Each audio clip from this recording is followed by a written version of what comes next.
নমস্কার, আমি শিপ্রা। আমার রান্নাঘরে নতুন আরও একটি রেসিপিতে আপনাদের সকলকে স্বাগত। আশা করি সকলেই ভালো আছেন, সুস্থ আছেন। চলুন দেখে নিন আজকে কি রান্না করছি। ইলিশ প্রিয় বাঙালির ইলিশ ভাপা। আজকে রান্না করব ইলিশ ভাপা। চলুন দেখে নিন রেসিপিটি। ইলিশ ভাপা রান্না করার জন্য এখানে আমি 5 পিস ইলিশ মাছ নিয়ে ভালো করে ধুয়ে পরিষ্কার করে নিয়েছি। এবার এর মধ্যে দিয়ে দিচ্ছি পরিমাণ মতো লবণ, হলুদ দিয়ে ভালো করে মাছগুলো মেখে নিচ্ছি। মাছের মধ্যে আগে থেকে লবণ হলুদ মেখে রাখলে মাছের মধ্যে লবণটা ঢুকে যায়, আর রান্না হয়ে গেলে মাছ খেতেও বেশি ভালো লাগে।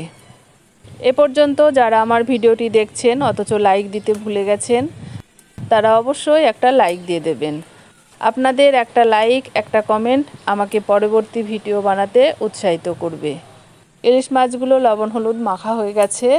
এবার একটা মশলা রেডি করে নিচ্ছি। মশলার জন্য নিয়েছি 1 চামচ পোস্ত, 1 চামচ সর্ষে।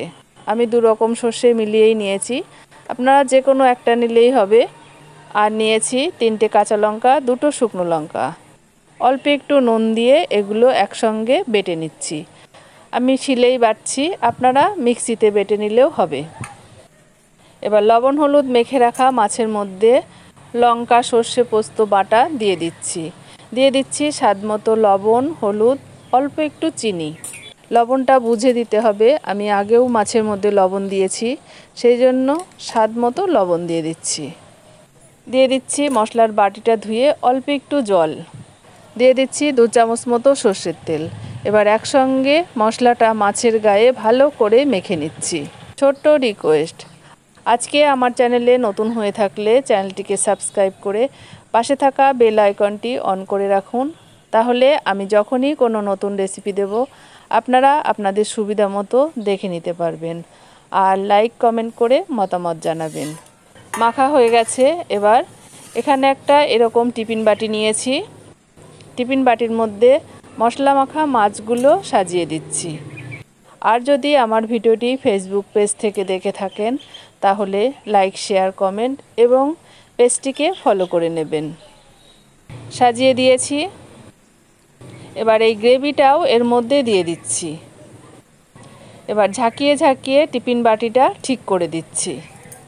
এরকম মজার মজার খাবারের রেসিপি দেখার ইচ্ছে হলে আমার পেজ বা চ্যানেলটি ঘুরে দেখুন।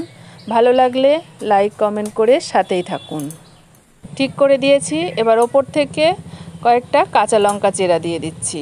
আমি কাঁচা লঙ্কাগুলো চিরেই দিয়েছি, আপনাদের ইচ্ছে হলে আপনারা গোটাও দিতে পারেন। আর দিয়ে দিচ্ছি 2 চামচ মতো সর্ষের তেল দিয়ে এবার টিফিন বাটির ঢাকনাটা বন্ধ করে দিচ্ছি। আমি এখানে একটা প্রেসার কুকার নিয়েছি।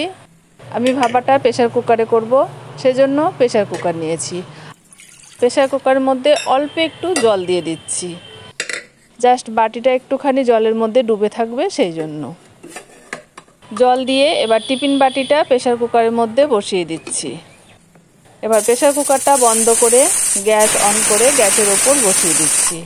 প্রেসার কুকারে একটা সিটি পড়লেই বন্ধ করে দেব। একটা সিটি পড়েছে, বন্ধ করে দিয়েছি। আমি প্রেসার কুকারটা এক্ষুনি খুলবো না, একটু ঠান্ডা হলে তারপরে খুলব। এবার ঠান্ডা হয়ে গেছে, প্রেসার কুকারটা খুলে নিয়েছি, টিফিন বাটিটাও বের করে নিয়েছি। এই দেখুন ঢাকনাটা খুলেছি। ভাপা ইলিশটা এরকম হয়েছে। আমি একটু নেড়ে চেড়ে দেখাচ্ছি। এই দেখুন, এরকমভাবে আপনারাও একদিন ইলিশ ভাপা করে খেয়ে দেখতে পারেন, আশা করি ভালো লাগবে।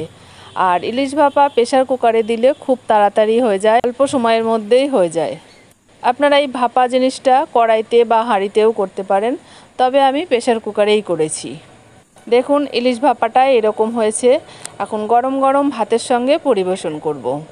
ইলিশ প্রিয় বাঙালির ইলিশ ভাপা হলে তো আর কথাই নেই, আর লোভ সামলাতে পারবে না। আজকের এই সহজ পদ্ধতিতে ইলিশ ভাপা রেসিপিটি আপনাদের কেমন লাগলো অবশ্যই কমেন্ট করে জানাবেন। দেখুন ইলিশ ভাপাটা তৈরি হয়ে গেছে। দেখুন কত সুন্দর হয়েছে ইলিশ ভাপা। এভাবে আপনারাও একদিন ইলিশ ভাপা করে খেয়ে দেখুন, আশা করি ভীষণ ভালো লাগবে। আর প্রেসার কুকারে ভাপা করলে খুব অল্প সময়ের মধ্যেই হয়ে যায়। দেখুন তৈরি হয়ে গেছে ইলিশ ভাপা। এবার গরম গরম ভাতের সঙ্গে পরিবেশন করব। আজ এ পর্যন্তই, আবার দেখা হবে অন্য কোনো ভিডিও বা রেসিপির সাথে। ততক্ষণ সকলেই ভালো থাকবেন, সুস্থ থাকবেন। ধন্যবাদ।